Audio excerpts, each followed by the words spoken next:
All right, welcome back. N2P. Welcome back. So, huge disclaimer right here. I've got to say this because, let me turn this down. I got to say this because this is important. Do not take this advice. I'm spreading this advice, or I'm spreading this information so that you know what not to do. And I thoroughly believe that it's a terrible idea to do this, but I want to show what the potential could be if you just had spare. If you had money sitting around, if you invested in PLS and you have a ton of it. I'm not that person. In fact, I invested more in PLSX just because I had more at the time. I'm going to do another video and I'm going to show, I'm going to show exactly what to do, and this is what not to do. This is the worst idea you could possibly do. So stay tuned. We're going to get into a terrible idea, and I'm calling it the greatest game, but really is the stupidest game. So don't play this game. Like it just because it's stupid, right? Like this video because you agree that it's a bad idea. That's how you show me that you like it or hate the idea. Whatever. Just do the things that everybody asks you to do, or don't do it. I don't care. The Pulsechain Game. Robin Williams says, if you never try, you never fail. Robin Williams, he was great, wasn't he? Fantastic. Imagine a game that begins with all the players not knowing the rules or the tricks. All the players begin with the same set of skills and the same understanding. Kind of.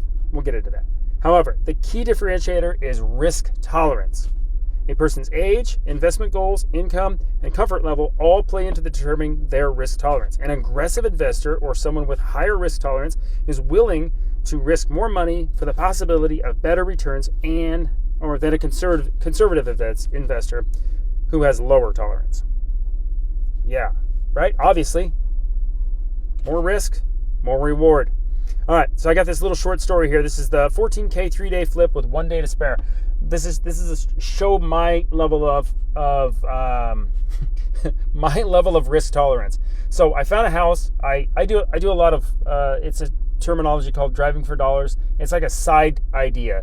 It's not my only way of getting real estate, but it's a good one because I like houses that are in really bad shape because I know that I can fix them. And so I sent this guy a letter, just very simple. I just said, hey, I want to chat with you. And he called me.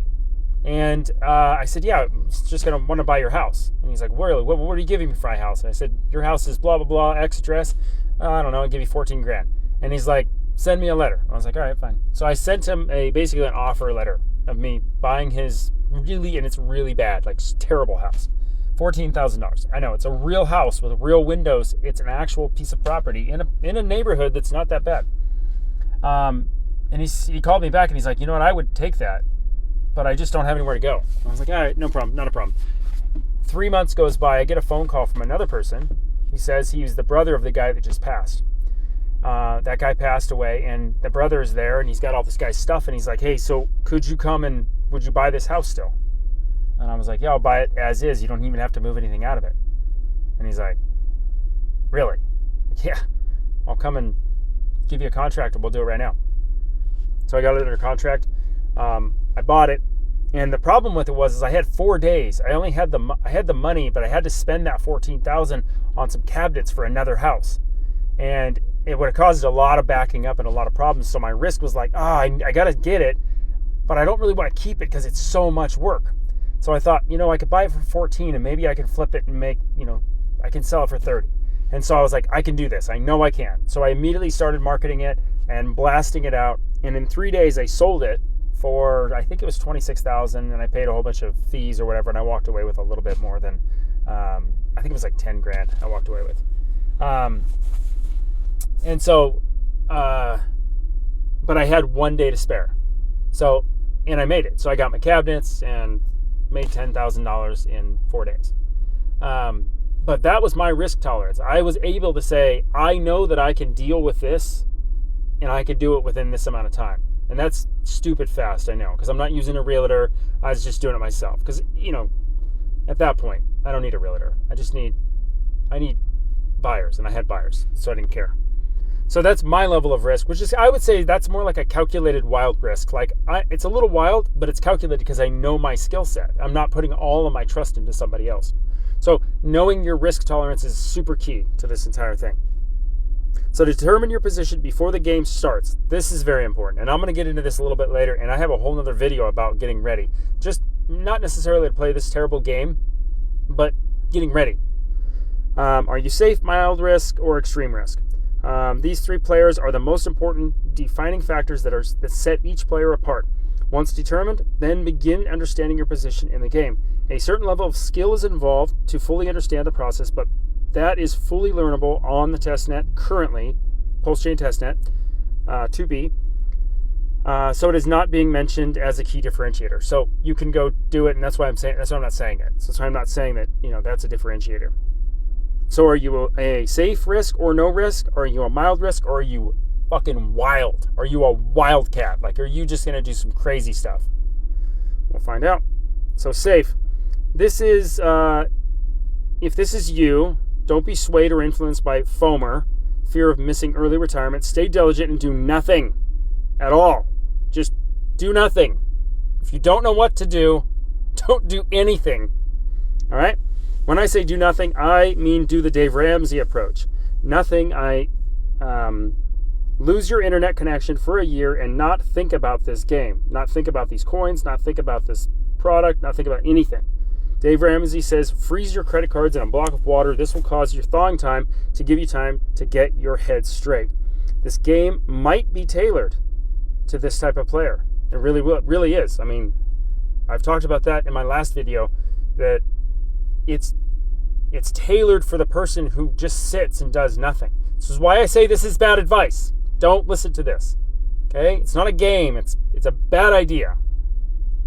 Moving on. Mild. We call this the calculated risk. You ensure each box is checked and every T is crossed, and then you make a safe decision that doesn't risk too much. This personality type may have a mild or with a wild loss, but certainly not all will be lost. Before I go from that, so the safe investor might invest like their lunch money for the day. So they might invest $50, and that's their safe risk. The mild investor might do like months worth of money, and the wild investor might do like, I'm going to sell my house and go all in. That's wild. Okay. The wild investor is the YOLO. You only live once. This investor has the all-in mentality and usually consists of winning big or busting. Within the wild risk taker, there is still a calculated version, which is where I think I land, that tends to basically pay attention to the details. And then the other one just says, fuck it. So this game is going to be the most epic showdown in all of crypto history. It is.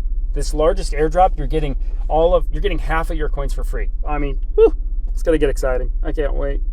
Prepare to take notes and share it with your grandkids. The game of Risk, if you remember the game of Risk, that board game, at the heart of Risk is an arms race. Similar to this. In the end, the person who consistently gets the most armies and uses them most effectively will win. So in this game, not necessarily armies, but tokens, who gets the most of them and keeps them the longest and then uses them in the proper way will win. So select your game piece. See, I'm treating game pieces as currencies, so you'll kind of get it here in a second.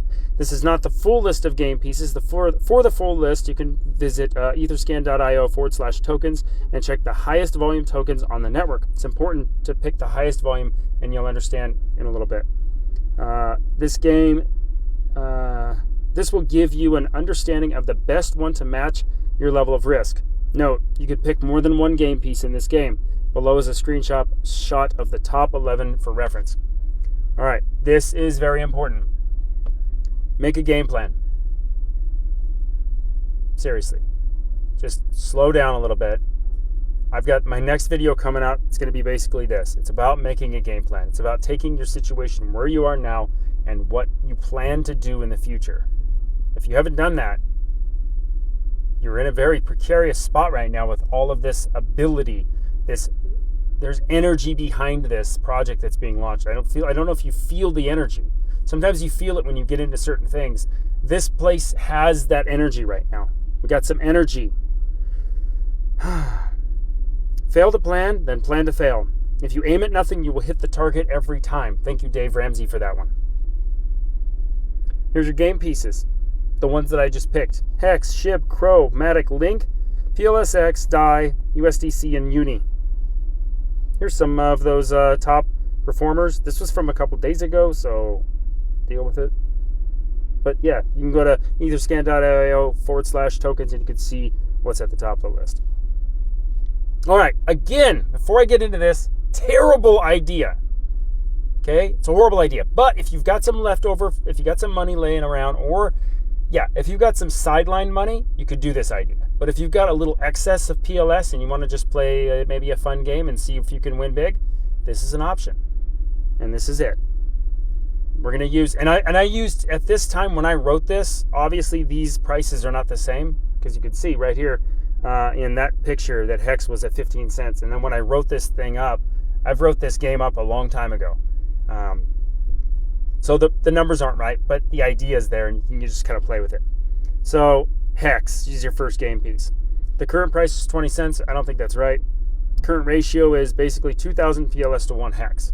So if you were to take 1 HEX right now, or at 20 cents, you could get 2,000 PLS just based on what the price was when sacrifice price. That doesn't mean that that's the actual price. Don't misunderstand what I'm saying here. I'm just saying that that's what the price would have been at sacrifice. So the bargain, I think, a good bargain is a 10x. And that bargain is basically 200 PLS to 1 HEX. So that price that you'd be buying that HEX at is 2 cents. Is it possible? Who knows? But if you don't have a game plan and you don't ever put anything in paper and you don't ever look at it and say, this is what I'm going to do, then you won't even know. You don't even know if that's what you want. I want a 10x. If it does that, I'm going to buy some. Will I trade my PLS? Probably not, because I don't have very much. SHIB. I think it's a shit coin, personally, but people like it, and it has volume. So who am I to judge, right? There's the price. That's the current value is 4.3 to 1 PLS. Again, sacrifice price. Bargain, maybe 500 SHIB. That's 100x. It's a little more. I guess the number's a little off there. Don't worry about that. But my idea is if I get 100x, I might buy some. How much? I don't know. Maybe none. But the point is, there it is. CRO. Current price, 45 cents. Again, that might not be the right price. Ratios, 22,222 to 1 CRO, or CRO, 222, so 100x. I think 100x would be good. I don't know, there's some stuff, people keep talking about crypto.com as being maybe a listing.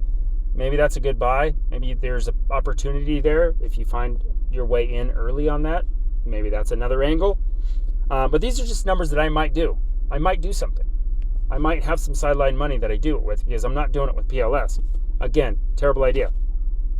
MATIC, volume. I'm talking about volume. So MATIC has volume, and it might have volume on Pulsechain. It had volume on the sacrifice. If you look at the sacrifice and how much MATIC was sacrificed, it had volume coming into it. It means the people that invested had it in the first place. Could potentially be something that you can play around with. I don't really particularly think it might be that great of a buy. That's why I won't invest unless 175 times the amount that I could get if I bought it, at $1.75. Yeah, Link has a good opportunity. I believe Link is probably going to come over to Pulsechain, but it's not currently there. So whatever. I'll take it at 100x. PLSX. Now this one is obviously, it exists. It's going to exist at the same time. But I would only trade some of my PLS for PLS, trade some of my PLS for more PLSX if it was a 5x. Will that happen? I don't know. But that's it. That's how it looks. DAI, again, it's $1 on Ethereum. Is it $1 on Pulsechain? No, it's not $1 on Pulsechain. It doesn't have value at all. Maybe it does. Maybe it doesn't. Who knows? But if you buy it at 33 cents and then it goes back to its dollar range, hey, you got a good 3x. Same with USDC, 3x. UNI, it'll probably be available, but who knows? And if it is, and you can get it for 12 cents, 100x, and I'm thinking these numbers are going to happen in that first amount of time before the bridge, when people want to take their free coins that they got and they paid nothing for, and they want to trade them over into PLS because they didn't get PLS, because there's very few wallets that did. And so they're going to take some of their freebies, and this is where you might be able to take some of your PLS if you have it and go, hey, you know what, I'm willing to risk maybe I'm willing to risk 1 million PLS and pick up some UNI. I don't know that I would particularly. Maybe, I don't know. That's a risk that you have to come to on your own. You have to decide if that's something you want to do. Again, trading your PLS, if you don't have much, like I don't have much. I have more PLSX by about 4 times the amount because I had more money at the time. And I actually don't think it was that. I think it was because HEX went up. When I sacrificed for Pulsechain, the price was low, and then I think it went up to like 39 cents on PLSX, and it was like, it was glorious. I mean, it was wonderful. It was really great.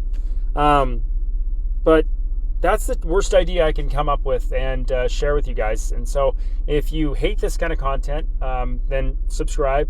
And if you thought it was a terrible idea, then like the video, because I agree, it was terrible. So to show me how much you hated it, like it, and then subscribe because you hated it, and then share it to show other people that it's a terrible idea so that they don't do it. Because unless we're spreading out stuff that's like, hey, don't do this idea because it's a terrible idea, people are going to do it, and they're going to be like, oh, damn, I fucked up. But you could be there to help them with that. That's all I got. Thanks, guys.